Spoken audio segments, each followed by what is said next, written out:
یہ خاندانی نسب کی جو باتیں کی جاتی ہیں، اعلیٰ نسب، اعلیٰ خاندان، کبھی آپ نے کسی بادشاہ کے بارے میں سنا ہے کہ وہ نچلی ذات کا تھا؟ نواب اور رئیس زیادہ ہو اور اس کے بارے میں یہ لوگ باتیں بنائیں کہ یہ تو نچلی ذات کا، ہمارے لوگوں میں سے نچلی ذات کا تھا جو یہ اتنا زیادہ آج رئیس زیادہ ہے، کبھی نہیں سنا ہوگا۔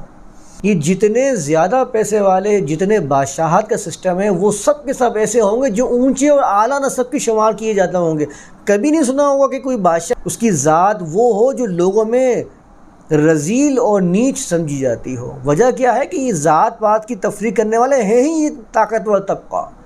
انہوں نے سب سے پہلے یہ کیا کہ جس کاسٹ سے، جس خاندان سے تعلق رکھتے تھے، اس کو سب سے اونچا کر کے دکھایا کہ یہ اونچے ہیں، یہ اونچی ذات ہے۔